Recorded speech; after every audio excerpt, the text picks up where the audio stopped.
Hi, I'm Bianca Cotton, host of Behind the Confident Smile, and I am being joined again by Katie Jimmy today. Thank you. Thank you for coming back, Katie. Thank you for having We me. left off our discussion with you talking about your journey to becoming a foster mom. And I really wanted you to come back to continue this conversation because it's so much to unpack in your journey. So you left us on a cliffhanger with sharing that Albert was diagnosed with cancer at the age of 13 years old. That's right. Wow, right? What was the experience like being a adult in his life, not yet his foster mom?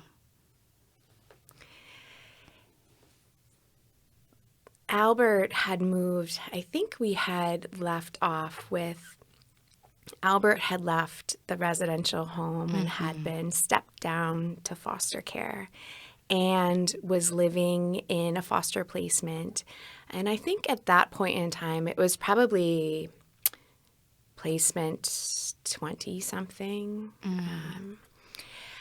And because he and I had continued in a mentor-mentee fashion, going to the movies or having pizza, we sustained our contact and relationship. When he was diagnosed, and it was really because of the attention of that foster mom on Albert and his physical health. She had a health professional background, and so she was astute to those matters. And it was because of her that it was determined that Albert did have cancer. And he was diagnosed with a soft tissue cancer called synovial sarcoma, which is typically found amongst adolescents more so than adults, more commonly in males than females. And it occurs in the arms and legs and that sort of thing. And so it's easy for it to be misdiagnosed as just bumps and bruises and growing pains. But Albert had a tumor that had been growing in his elbow. Thanks to her, he was able to get the care that he needed. Unfortunately, the relationship between Albert and his foster parent at that time was not strong. While she was providing a safe home for him, they did not have much of a closeness between them. And with the diagnosis of cancer, adding additional stress to what was already a bit of a stressful situation only exacerbated what was difficult for them in their relationship. When I found out that Albert had cancer, I was so angry. I was so angry at the world for everything that he had been through in his life up until that point, in the system since he was 2, from placement to placement, now in 20-something placements later, and now with this diagnosis of cancer as a preteen. I cursed the entire world. I put the whole world on notice. I was so I couldn't believe that this was actually where he was. And when I got done cursing everyone and everything, I realized that I was only talking to myself. I was only angry and having this conversation with myself. So I had to turn the mirror back to me and say, okay, well then what are you going to do? And that's where I just started to show up at the hospital with Albert, again, because that foster relationship was not strong at that time. He didn't feel comfortable having her there, and I don't know that she felt comfortable being there either. And the kind of treatment that Albert received, he received wonderful medical treatment at the University of Chicago Comer Children's Hospital, but when he was admitted for chemo, because of the cocktail that he was receiving, he was admitted inpatient. So he would be there from Friday until a Monday morning. He had several rounds of that through an entire summer, which included additional surgeries. And to me, it just didn't seem right, impossible for any child to face chemo alone. And so I was grateful that Albert allowed me in the room. And so on Fridays, either I would pick him up for chemo or meet him at the hospital, and we would just hang out and talk to all the doctors and nurses and play I Spy and watch Scooby movies and just keep our spirits up as he was going through his treatments. And the way I describe what happened to us that summer was that anyone who has faced a serious illness like cancer knows that when death is in the room, the people who are there become family. And I think it was at that point in time that Albert and I grew in our relationship because, on the one hand, we were just spending this time, and there isn't much that is private when someone is going through an illness like that. But I think also Albert saw that I was consistently showing up, and that he could see me as an adult that would keep my promise, and that I'd be there on Friday, and then I'd come back on Saturday morning, and I'd come back on Sunday, and I would check in the weeks between. And it was that summer that we became family. Wow. So how was Albert managing this diagnoses and going through chemo and being in the hospital on the weekends? What was his spirit like during that time?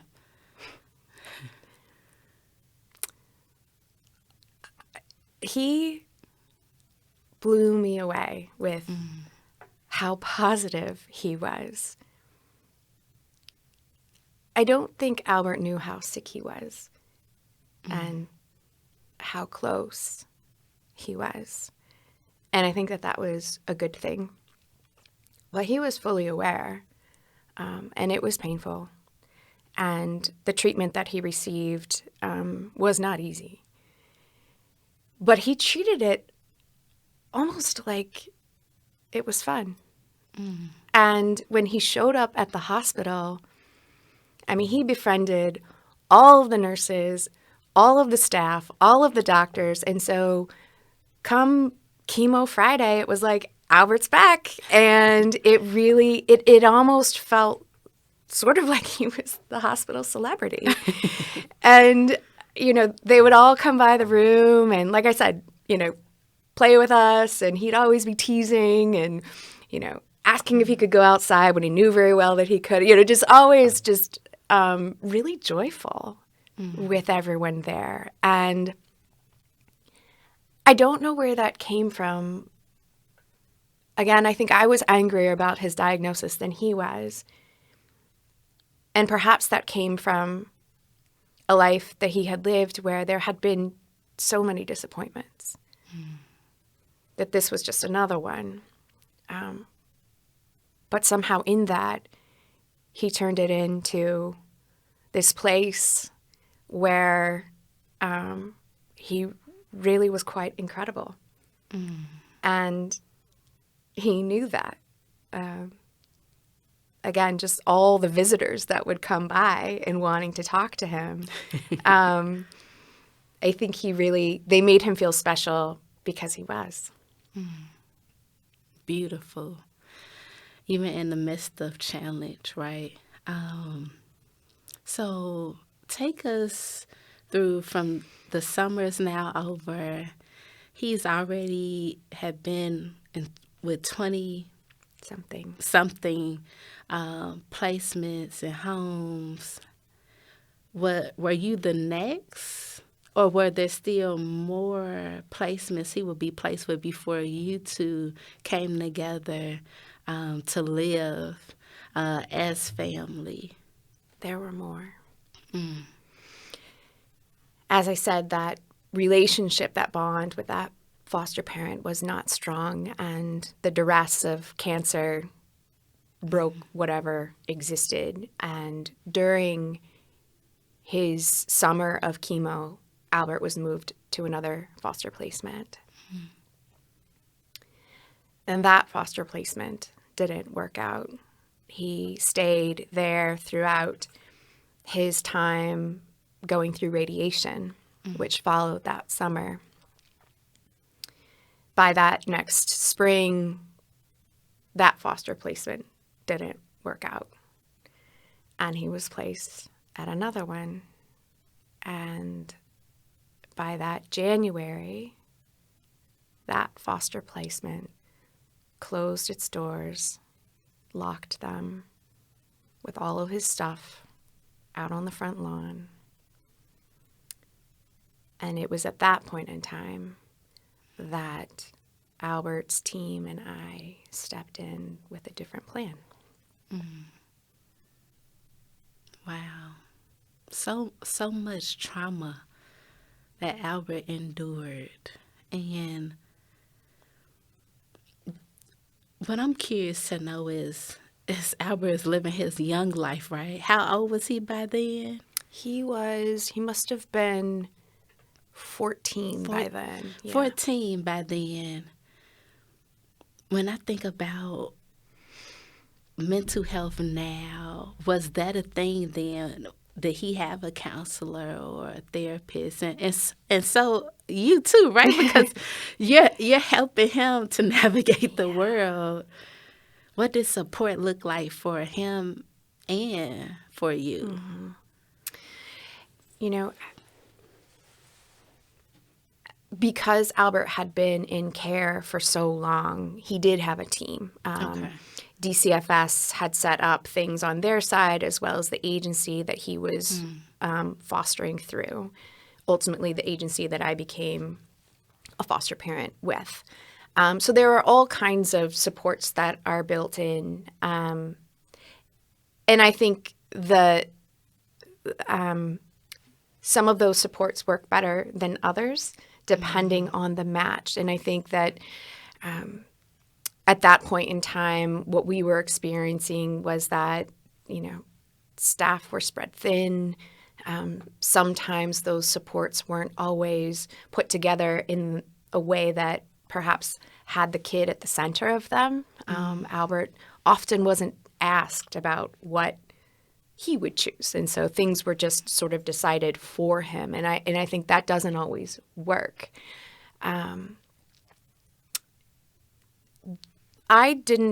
Once I became certified as a foster parent, I had heard that there was respite care for foster parents, but that wasn't something that, I'm not sure the agency that I was associated with had that or had the capacity for it.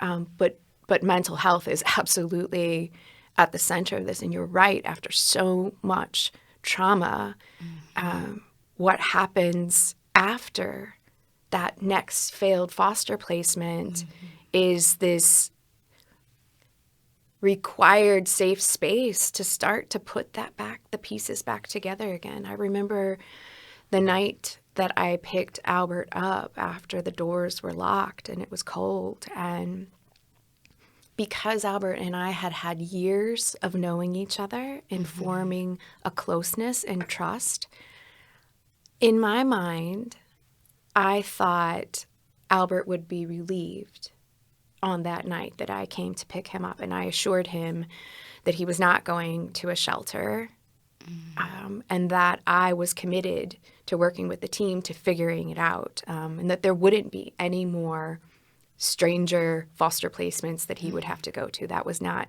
going to happen.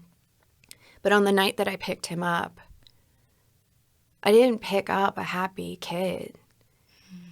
When we stepped into my apartment, we sat down in the living room and I was just checking in to see how he was feeling. And he said, "Can you turn the lights off?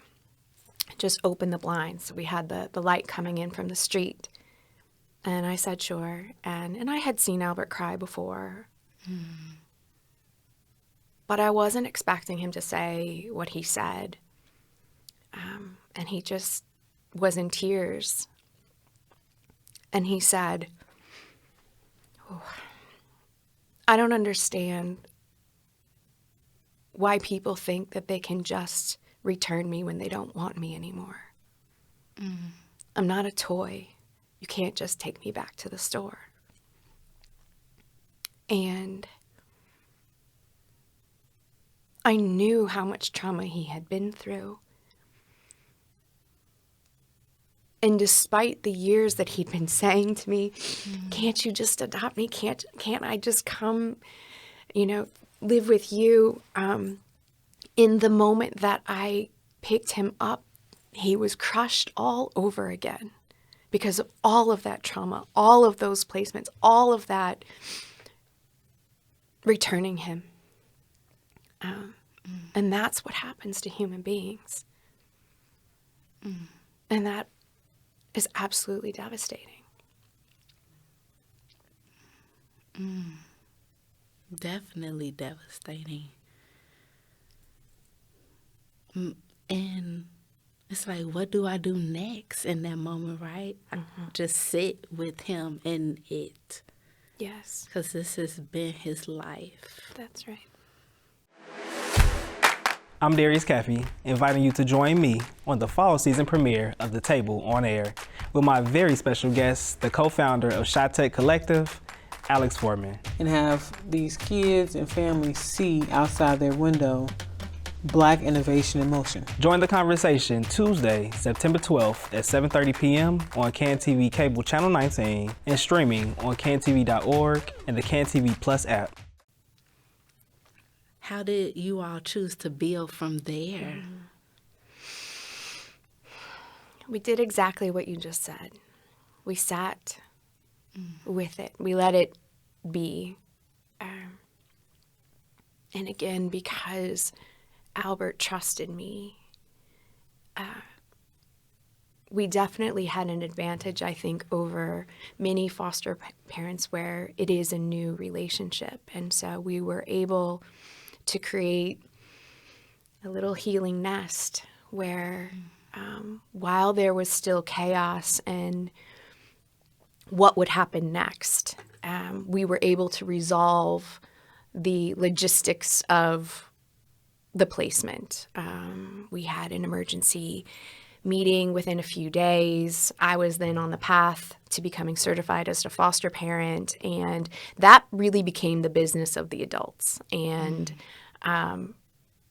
I think with Albert knowing that I was not going to allow another placement like what he had experienced, I think he and I both knew that we were going to be the last one before he became an adult and set up his own home. And because he knew that there was going to be no more return, that he was able to breathe and heal, and we were able to create a buffer between what had happened in the past and dealing with a system that can be quite bureaucratic at times and quite cold. And that is when we became that team, that fortified team. I mean, we just lock arms and it was like, all right, we're going to do this. And every meeting that we showed up with DCFS, I think we had like quarterly meetings or something like that, which were incredibly stressful because any kid in care has to have their ongoing, case reviewed. And so in those meetings, you have DCFS representatives, the caseworker, the GAL, therapist, so many adults and one young person. And all the adults just feel like they're kind of hovering over and asking lots of questions. And those meetings were always, it felt like they were in the smallest room possible. It felt like the heat was always like at about 90 degrees. And it was always like, Albert, are you doing this? And are you going to school? And are you on this? Are you doing what you're supposed to do? And Albert was always quite cool in those meetings. And I imagine it had to do with us just being the team. I got quite mama bear in those meetings, and he would always joke. He'd be like, oh, gosh, I can always tell when you're getting stressed. You start clicking your pen, and I know it's about ready to It's coming it's out. coming, you know. But he knew that I always was going to advocate for him, and it didn't matter what the questions that we were getting. And trust me, there were lots of questions about what did we know about being a family. And certainly the race dynamic was also front and center. Right. And there were, we both could feel that there were a lot of questions about what business did we have. Together, like you as a Yes. white woman, him as a young black young man. It's like all the eyes are on you. Absolutely. Absolutely. And I think the only reason why that didn't bother Albert so much is because of what he had been through. I think he also knew that this was going to be the last home before Right. his. I think the reason why it didn't get to me is because I had this wind at my back that this was absolutely what was to be. And it didn't matter what people thought or questioned, and that over time we would just show them. And that's what we did. And anything that was put in front of us, you know, criticisms of Albert and whether or not he was, you know, being responsible and doing what he was supposed to do, I knew that that the dreams that Albert had for himself were so deeply embedded in him that it didn't matter if there were other adults questioning him and his integrity and his commitment. I knew it, and he knew it. And we were fortified in ourselves. And so it really didn't matter. Didn't mean it didn't exist. Right. It did. And we had to deal with it. And there were certainly curveballs that were thrown our way because of it. Even just the dynamic of once we set up home and lived in the same neighborhood and people would see us out, there were these, you know, innocuous things of just going to the grocery store where people, you know, who are you? We started seeing that in the hospital even before, you know, we set up home. Those things you get through because over time they kind of fade to the background and you don't notice them. But the times that do matter, when people in power have the ability to make decisions on your behalf on whether or not they believe that there's something authentic or whether or not there's something to be concerned about, those times we had to fight for. But that's what we did. Wow. Who, Katie? The sociologist, freedom fighter. Thank you. And you and Albert sound like such a dynamic duo. And I've told you this before, that you all's story is so touching for me. Where is Albert now?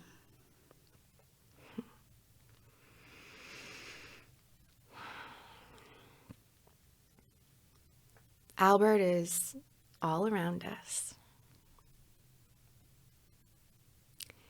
And though he is no longer with us in the physical form, his light and his legacy lives through his son, Jaden, who is a beautiful, smart 14-year-old boy now. Albert lives through his family, through his brothers and sister and nieces and nephews. through his friends that he cared for and gave literally the shirts off his back. And he lives through me too. On February 25th, in the early morning of 2015, Albert was killed by gun violence in a case of mistaken identity in Rogers Park, in an alley 2 blocks from where we lived. It was Jaden's 6th birthday.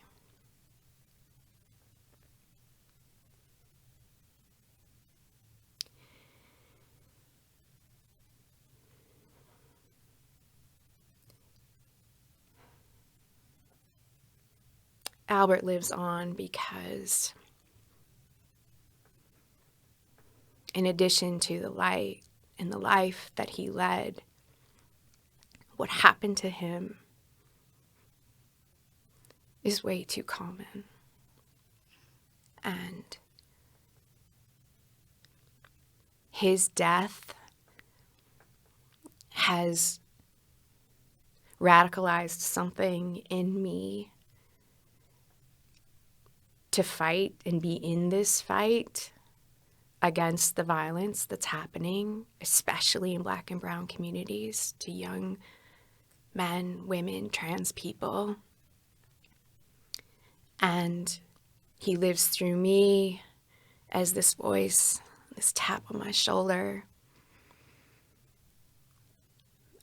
to do something about it. And he has become not only a legacy of light and hope and love, but as fire. And I have vowed to be in that space, to not only raise awareness about what we all know. I don't know that we need any more awareness of that, but we certainly need to change.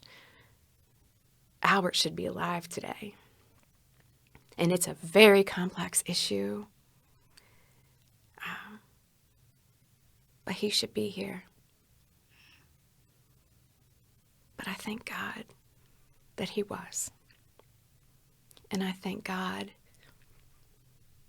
that up until his last day, I still got to say, I love you. I'll see you tomorrow. And that carries me.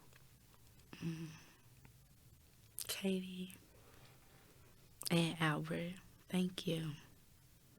Thank you for sharing, speaking, and moving forward on a charge that you now live with. Thank you. Thank you for asking. Thank you for wondering about Albert. Thank you for smiling when you hear his name and his story. The saying that we keep our beloved alive when we speak their name is very true, and speak their story. So it is an honor to be asked to share about Albert.